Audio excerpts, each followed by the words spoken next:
that's one thing I appreciate about our mutual outlook is that we do look at things that way. We want to maximize everything that we possibly can. And what you said about time is absolutely so critical. But people can sometimes wonder, where all of this sort of came about, because as we noted in a previous episode, you and I don't have the similar background. Right.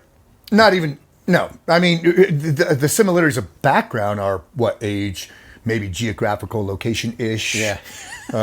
Music. Right. But then, work ethic, Right. mindset, Right. Outlook on life, all that stuff is parallel as well. Which we didn't know when we first met. Yeah. So I actually, I had come across in 2016 on the interwebs, on Instagram to be specific, came across this post of this guy. I said, I've seen him before. I think I had seen a interview with you or something on YouTube, and all of a sudden you appeared on the Instagram, and I said, wait a minute, I've seen this guy before. And so this post comes up, and here's you in a rental car. Super Sport Camaro.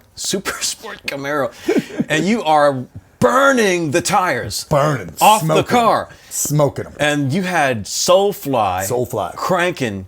And so I just commented, I said, it's good to see somebody motivated by metal. Man, I read that note in the comments and I was like, that's cool as hell. I didn't know that I was motivated by metal, but I am motivated by metal. And then there's the moniker down there, Metal Motivator. Yeah, I clicked on that. I was like, instant follow. Now, this was, again, 2016, so this is before the Joe Rogan and all the other interviews and stuff. So you did it. My big interview was the BCM one. That's the one you saw, the BCM personal interview. Yep. So, I mean, you had a sizable following, nothing like what you have now. Correct. So I came across you at the right time. Coming across you like now, it wouldn't be so unique. Right. Coming across you then. So we started this kind of back and forth thing on Instagram. And it was still in Texas. And then I told you that, hey, man, I'm moving back to North Carolina. You're in North Carolina. And so you said, hey, hit me up when you get up here. A few months later, after I moved back, we finally met for the first time at the pub.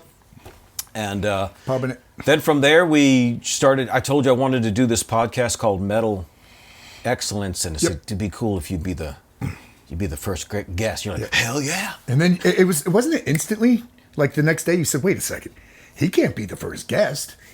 He has to co-host this. He has to co-host Wasn't it like the very next day? Yeah, it was like, exactly the next. I just said it has to be that way. And you said, hell yeah. Right, hell but again, I'm catching him early, y'all. Right. So if if it had been later on, he would maybe not have done it. So we did that for a while, and then that kind of brought in your audience. And once we did that, it started to change the dynamic, and not everybody really understood what Metal Excellence was. And it wasn't like we were only talking about music. It was about being excellent at what you do. It was about a metal attitude. So we kept the metal attitude, but we just changed the name to this right here, University of Badassery. Boom. And then it's just sort of grown from there.